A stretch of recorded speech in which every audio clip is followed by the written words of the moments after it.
Welcome to the Connoisseur Conversations with a.lange Söhne, live from the Alhambra, Berlin.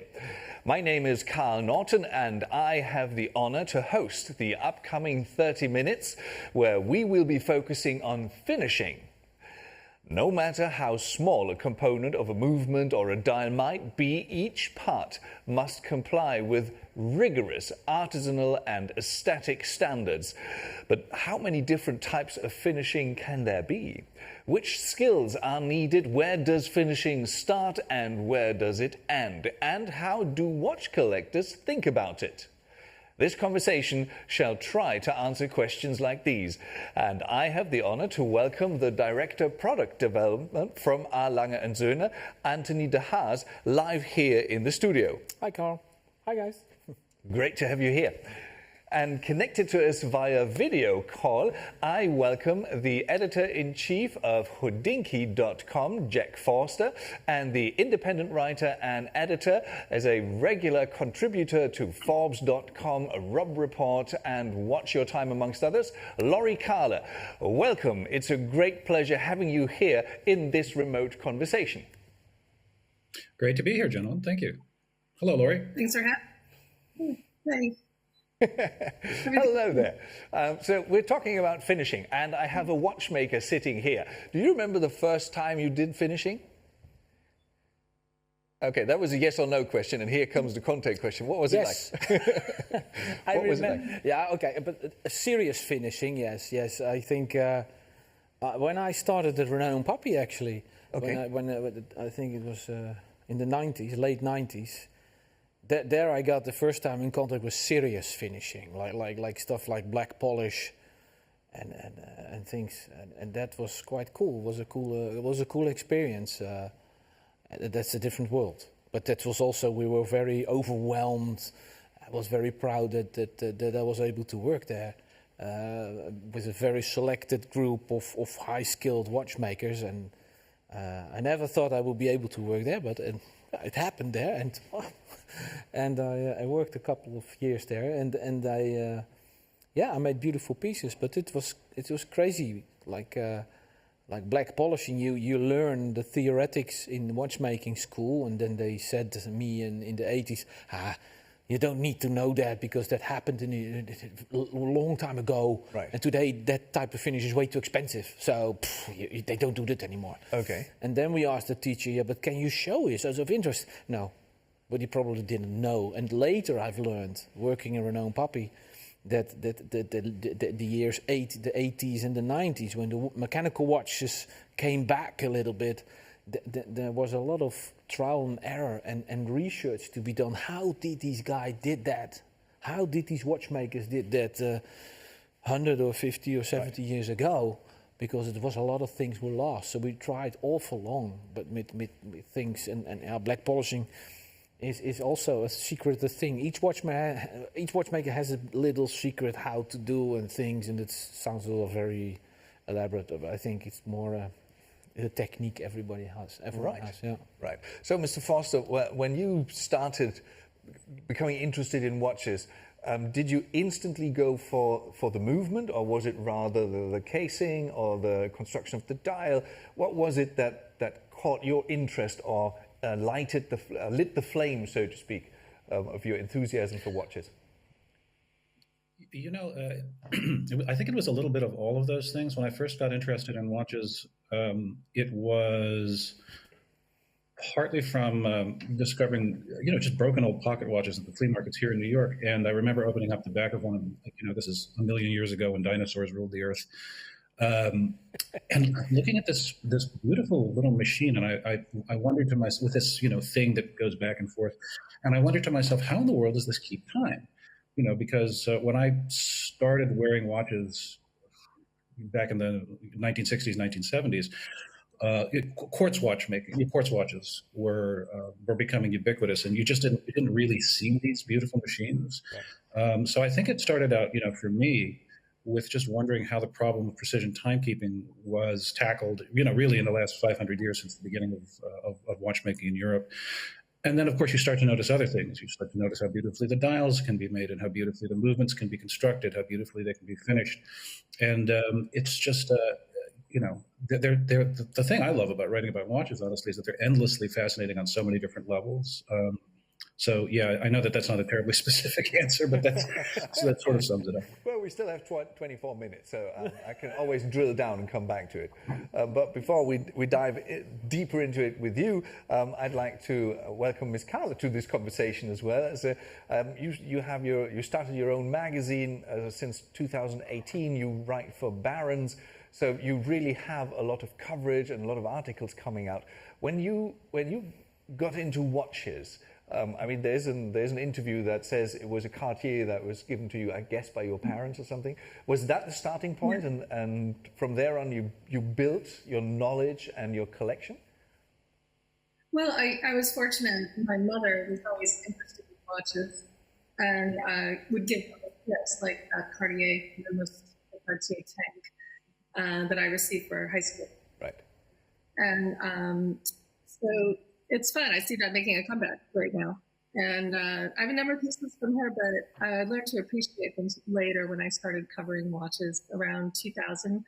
I took a position as senior editor with Robb Report and spent many years, going to the manufacturers and seeing all of the craftsmanship involved. And it just brought a new level of appreciation to the whole thing.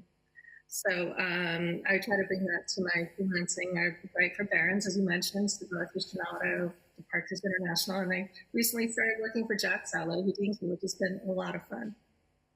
Okay, excellent. Now, Tony, when as Mr. Forster just said, it was a bit of everything. It's the dial, the finishing, the casing, and everything.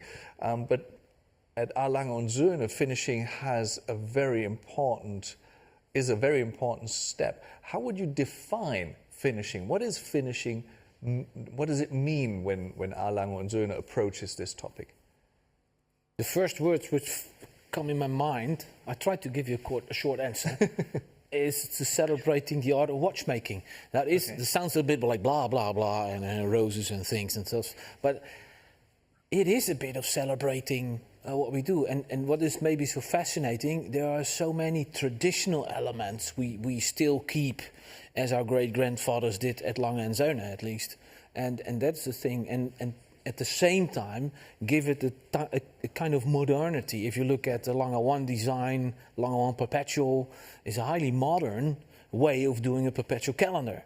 And you turn the watch around and you see the classic finish, because it's classical finish. It's just like the old watchmakers used to do for complicated watches. You know where finish is for, and we spoke about it briefly. That in fact finishing and perlage was in fact meant to be that to hide a little bit the scratching, which came when pocket watchmakers worked years, because at that time complicated pocket watches were huge projects where they worked years on, in and out and in and out, to hide a bit the scratching who came during the assembly. That they tried to hide a little bit by perlage and all the stuff. And of course they celebrated also their work. Right.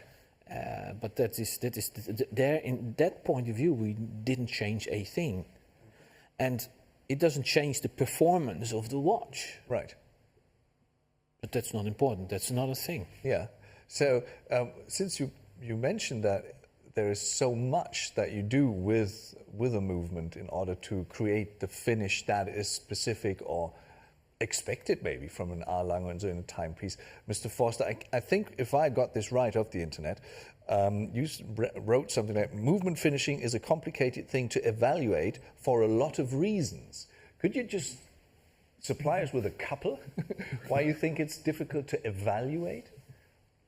Oh gosh. Well, I think first of all, it helps if you see a lot of different movements that are produced in a lot of different ways.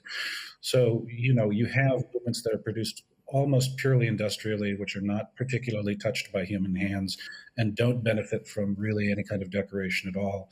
And we can do that nowadays because we have high precision manufacturing that lets us produce reliable watches. I should say, I'm saying us as if I actually have anything to do with it, but lets the industry produce accurate, reliable watches without necessarily having to resort to traditional finishing methods at all. And then as you go up the ladder, you start to see better machine finishing, and then you start to see machine finishing, which is augmented by manual work.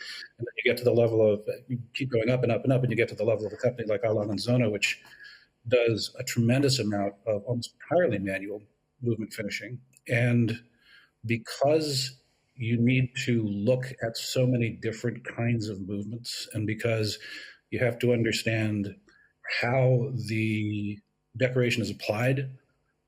And, there's a difference between applying Côte de Genève, for example, in an automated fashion and doing it manually. There's a difference between, polishing with, doing machine polishing and doing it manually on different steel components, on the movement plates and bridges. So I think it takes, first of all, you have to be interested in movement finishing. Secondly, you have to understand that there are many, many different ways in which finishing can be applied, and then you just have to look at lots of stuff. And if you can look at movements side by side, eventually you accumulate, sort of enough experience to start to understand what you're looking at. But there's, Aristotle said, I think it was Aristotle, said there's no road to geometry. I don't think there's any, which is, as much as to say there's no easy path to understanding it. You have to work at it. And I don't think there's any royal road to movement finishing either. You have to be interested in it, and then you have to look at lots of stuff, and you have to ask lots of questions. But that's the fun of it. Oh, yes, definitely. I mean, Ms. Kahle, do people, when you get into conversations about watches, do they ask you a lot about the finishing of movements, or is it rather totally different topics when people seek advice from your vast knowledge and expertise? I would say it really depends on the level of sophistication of the buyer and, their education level on the craftsmanship of these pieces. In general, no. I think it's not the first subject that would come up. I remember I did a radio interview with a South American station many years ago about a 7-figure grand complication piece. And they just could not wrap their heads around the fact that there were no diamonds on this $1 million plus watch. It made no sense to them at all. So, trying to get that understanding. I mean, somebody who's more versed in what is put into these pieces, how the hand finishing and details are going to look for those things, going to get their loop out and check, every little detail. But you have to understand that that's a big part of the investment that's made and the skills and taking these pieces to the next level. Right. Now, and I think, to your point, Lori, I think that, connoisseurship about movement finishing per se it's a relatively recent phenomenon. Display backs on wristwatches were not common in the pre-quartz area. You would see them very, very occasionally on pocket watches, but these were, sort of salesman's display models. And Dr. George Daniels wrote something very interesting about movement. He wrote a lot of interesting things about movement finishing in his book, Watchmaking. But one of the things that he noted was that, at least in England, the finishing on a watch movement was something that would have been considered, and I quote, beneath a gentleman to take notice of. It was considered a matter for tradesmen. And I remember, to me, I always thought a beautifully finished precision watch movement is a gorgeous, gorgeous thing. But for most of the history of certainly for most of the history of wristwatches, it was just not something that you could see. Right. And that's exactly what it. I think we've such a prevalence now. We want that sapphire case back because we want to be able to see the movement. But I think that that's become kind of requisite now, even on diving watches. We're seeing it. And yet there is something like the Odysseus, who appears to be a very sporty watch, and then you flip it around, and then you have this opulent finishing again of the movement. I think you did a review on the Odysseus. You both did, actually. How much does that play a part when you judge upon the appearance of a watch, and maybe you try to get your head around the price tag that they put on it? How big is that chunk of information when you evaluate a watch or write a 1 week on the wrist piece about it? Please, Ms. Kahle first, maybe, and then Mr. Forster. Oh, I think it's definitely one of the key factors that elevates a piece to the level of high horology. It's, you know, when everybody asks, why are these watches so expensive? This is part of the detail, handwork, and labor intensive crafting that is going into them that most people are not really noticing. So, I mean, even we're seeing high-end sport watches where normally that you wouldn't think of finishing as being so important on a, you know, tool watch or sport watch, but it's just come to be expected at a certain level and a certain price. Right. And I just said that, Mr. Forster, I think you wrote 1 week on the wrist with the Odysseus. How many times did you take it off to marvel at the finishing? Or was that just... That's a tricky question. It's been a few months, and honestly, I didn't write... I'm not hearing, I'm not listening. You can speak freely, Jack. No worries. A lot. And so first of all, just to backtrack a little bit, I honestly think the top side of the Odysseus is pretty opulent too. You know, it's not as if you have to flip it over and look at the movement in order to see something beautiful. Right. The case is beautifully finished. The dial is beautifully done. I was, you know, I think Connie and I have talked about this. I was a little skeptical of the design when I first saw images, but you know, I saw the watch in person and I thought to myself, okay, yeah, this is really something. But you know, with any Lange Söhne watch, you do look at the movement a lot. And with the Odysseus, knowing that there is, you know, I think this is true of everything Lange produces. Knowing how much effort goes into the design of the movement, the finishing, the movement, the execution of the finishing, that's something that you know even when you have the watch on your wrist and you can't actually see it, and it informs the entire experience. So to me, it's tremendously, tremendously important. And at the level of watches like the Odysseus and at the level of watchmaking that Lange Söhne does, that is a huge, huge part to me of the overall experience of the watch, just knowing it's there even if you can't see it all the time. Right. Let's go from the Odysseus to one of the novelties from this year's collection, the triple split. Obviously, it's a major movement, and it's a lot to marvel at. So, and obviously, it's a challenge to put it together. That we talked about that before. But how much time does the finishing take within the complete assembly? Because I learned that the watchmaker does a lot of the finishing, who actually puts the movement together. I think the watchmaker is doing maybe 10% of the finishing. The rest is done by a dedicated department for this. Mm-hmm. So the watchmaker receives the parts on his desk, and then he starts to assemble, which is a painstaking time. But he is adjusting and doing the final touches, and they are to be done before the second assembly, right at the end. And then to make it... But we speak about finishing, but I think it's a combination to the movement, architecture. I think our movement designers take a lot of care also, especially with the movement like triple split, to actually not only make the movement work, that's the first priority, it helps a lot if it works, but also in making it that the owner can more or less sees what happens, the fascination he puts on his eyeglass in pushing the pushers. He doesn't know probably, or she doesn't know what is exactly going on, but that doesn't matter. Right. So you dive into a micro city, in that micropolis town city, and then you dive in all the levers and things. So there's one task too. So not only make it work, but architecturally make it beautiful. Mm-hmm. And then comes the finish, and it's also part what the movement designer does. Is not throw in just a bunch of blue screws and a bit of gold chantons, and then you're good. It's really the balance with all the thing, and they are taking a lot of time before something is ready. Right. Coming back to the watchmaker, I think the process of making a triple split, when it all starts with fabrication and then finish department and then the watchmaker. I think you're talking about 18 months. Okay. It sounds weird, but I think the last 2-3 months are for the watchmaker then. Right, okay. Assembly. So more or less, if he's lucky. Sometimes it's a little bit longer, sometimes that is an enormous task to plan stuff like that. Because if a watchmaker has a bad day, or someone in the finish department, then it takes a little bit longer than when having a good day. Okay. So it's more or less. It's not thing. But of course, we have our averages and it's more or less. But Right.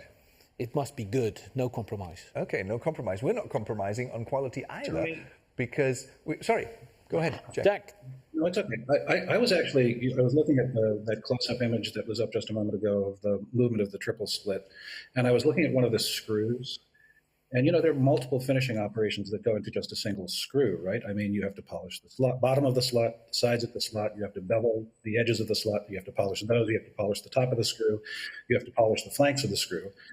And at the end of the day, you've got a screw out of hundreds of parts.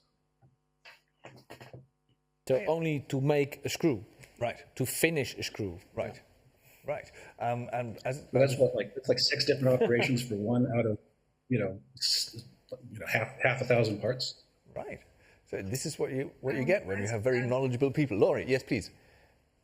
Yes, I think one of the things that really made an impression on me years ago, visiting Lange and the engraving studio where they do the engraving on the movement and, this very scrolling style. And they said that each artisan actually has their own subtle technique and signature so that you can almost tell which engraver finished that movement, like it was a personal signature.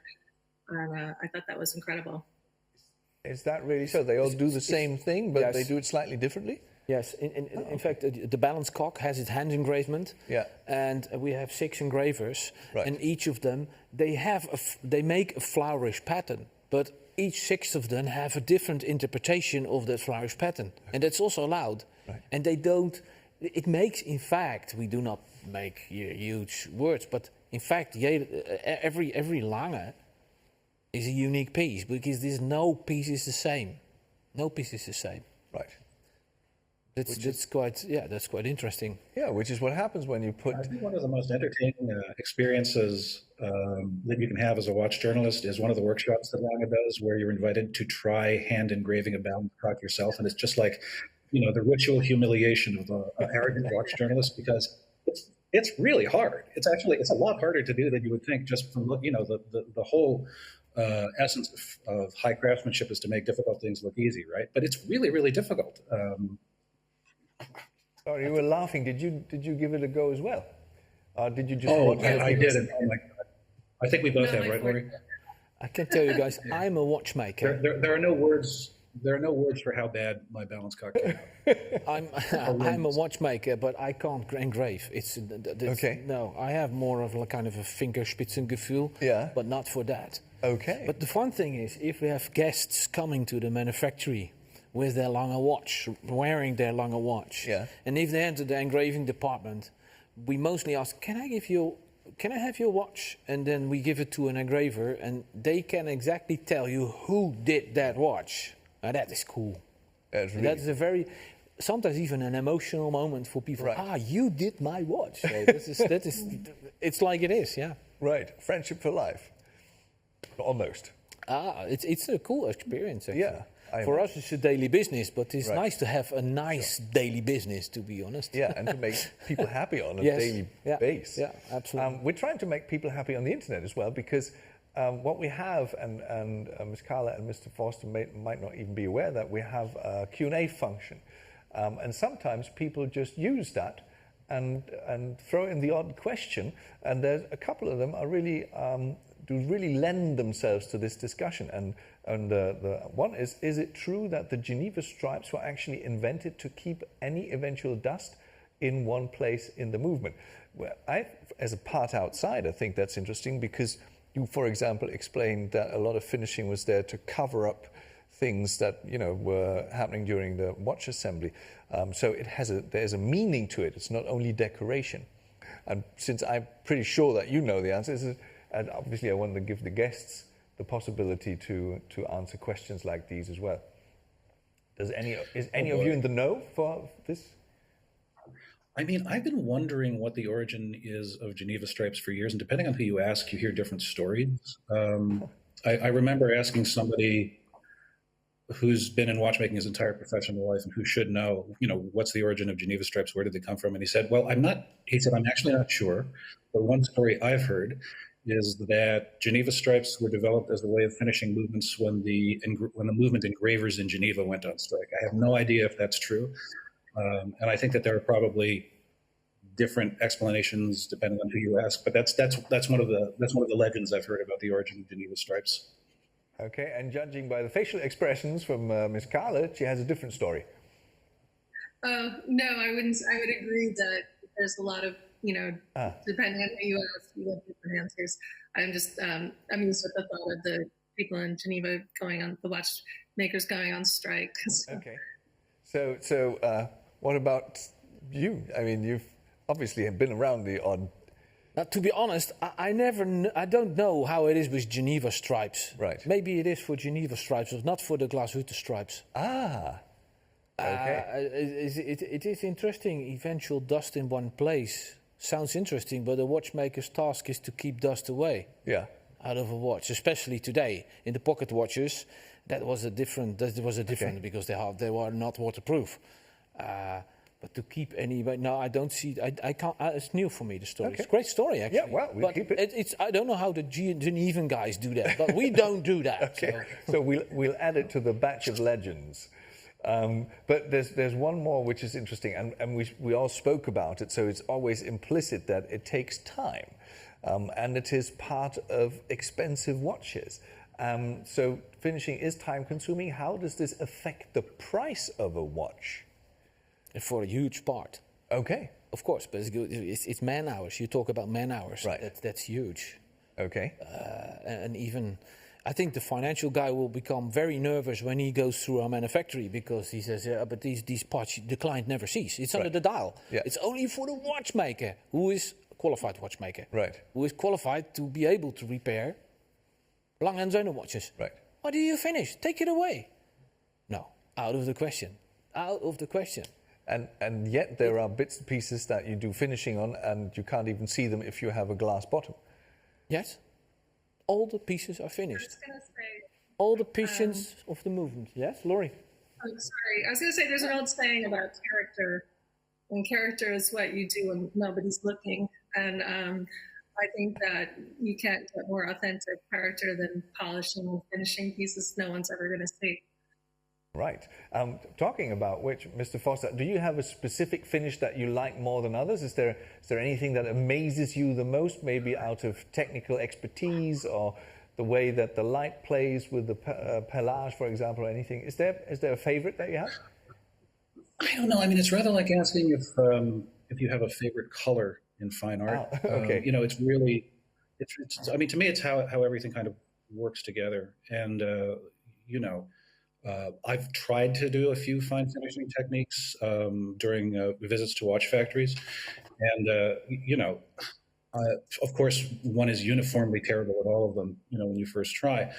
But I think about, I think there was an earlier question about time, and I think about the number of years it takes to learn to do black polishing properly, and how long it takes to train someone to do it properly. And that's just one part of the whole vocabulary. So you have perlage, you have anglage, you have polishing flanks, you have all of the different operations that you do on steel versus operations that you do on the movement plate, which in the case of Lange Söhne is German silver. I mean, there's, it's a huge vocabulary from which fine watchmaking has to draw. And then, going back to a discussion we were having earlier on history, there are lots and lots of different styles with which you can decorate movements as well. So you have, what the Germans were doing during a particular period of time, what the English were doing, what the Swiss were doing. It's something that's constantly evolving. So it's really, it's a symphony of techniques and history. I think when you look at something like the triple split, for instance. Right. Now, Ms. Kahle, I guess you mentioned it earlier that when you referred to the beauty of the finishing and how deep it goes. And I had a question here just a minute ago that was asking whether the finishing has changed from 1994 models to right now. But what I'd like to know from your point of view is, did you notice that there are trends with the way watches are being finished or movements are being finished? Is there some evolution that you sort of would notice? I'd say, more recently with a lot of the contemporary pieces, we're seeing like blackened, coatings and things being a little, more hard edge as opposed to the floral engraving kind of that we were talking about earlier. Things are getting, more technical, not as frilly per se. But I like to see a lot of combination of different finishes, and also, like you can also go back to frosted finish and things that are very old, but they can look very modern at the same time. Right. Now, I mean, obviously, I have to extend that question to you because you happen to work for Lange Söhne. When you look at the movements, you always say, well, we learn. Yeah. So the movements are evolved further. Does the same apply to finishing? Is that also a learning curve? Absolutely. Okay. I think the watches now, we produce now, are better and more in deep or more accessible or excessively finished than the watches from 1994. Okay. We've learned a lot of things. In the 90s, it was still a lot of research and trial and error how to do, and we gained experience and we put that in. And the quality of the movement has developed. Right. And there's one more question that came via the Q&A function. That is, I think it was on the next page, something about whether because obviously when you do some finishing, you take away material. Absolutely. Do you have to calculate for that when you create the movement and you want to, because you always say it's a timekeeper more than anything else, and it has to be accurate. So how does that affect each other? Yes, it's a challenge, but it's calculated. Right. So if a finisher has to finish a spring, for example, there is an oversize, right. Slight oversize. Okay. And they have to keep that in mind. And we are a German company, so we are very keen on having plans for the people in the finish department, and they know exactly where right. and how much they could take off. And it's especially important for a little spring, which is in action with a lever, which should have its function. So that is extremely important. So, and I think we have quite pointed out. We have all plans for everything. So drawings, and you see the drawings and the lines, and where is finishing and where not. Because functional side, the end of a spring, right, that is for the watchmaker to finish. This is the functional area. Yeah. There is a beautiful straight graining on the spring until here, and there he has to polish it by himself. Okay. Lightly rounded, so the surface of contact is the minimum with the lever. Right. Less friction. Sure. And that's the watchmaker's thing. So that's in each part. So there are on the plans we have, there are markers with red, don't touch zones. We have, yeah. Okay, watchmaker only for you. And that is way more elaborated than in 1994. Okay. When the adventure line started, because that was an adventure. Okay. Blimline and Lange did, that was an adventure. Sure. I mean, and now moving from the 1994 pieces to the ones that were presented here, and also closing the circle from the very beginning, from the first questions, when I said, what is more important to you when you judge a watch or when you make an evaluation or assess a watch? Looking at the novelties, Ms. Kahle, Mr. Forster, where would you say which of the three has this perfect combination of a perfectly refined and finished movement and a perfect face or dial with all the complications? Because they are three quite different, so you might dare to judge your favorite. You don't want to. I can't. Honestly, Not even. Tricky question. They're all wonderful watches. I mean, they're all Lange watches. They all have the character of Lange watches, but the Lange One Perpetual is very, very different in character, intention, and execution than the triple split, for instance. I mean, Right. I love them all. Okay, he loves them all. And what about you, Ms. Kahle? I mean, the thing about a brand like Lange is you get the whole package, so it's hard to say, Okay. favorite. But I do actually have one, just more of a personal one. I mean, I can appreciate the elegance and the technical mastery of the perpetual calendar, and the triple split is just jaw-dropping. But for somebody like me, I actually, always loved the Lange One, and that little Lange One moon phase just hits all the buttons for me. I mean, Right. it's the moon phase, and within the dial, the blue dial, sparkly just beautiful, elegant, with or without the diamonds. I'm totally smitten. So it's just, I think, a gorgeous piece. Okay, right. But that brings us to a final question to you. And you're not doing all of the finishing. For example, the copper blue dial is something that you don't do, I think. No, we don't. We don't. Most of the dials we don't. I think dial makers. That is a profession, a very specific profession on its own, and it doesn't make sense for the pieces, the quantity we have produced in a year. That doesn't make any sense to start up a dial industry, because that's what you're talking about. Right. Special machinery, galvanization. Okay. And we leave that up to our specialists, where we have a very close wire with. And they do an excellent job. Yeah. Okay. So that's Please, yes, go ahead. Can I ask what the difference is between aventurine and that dial?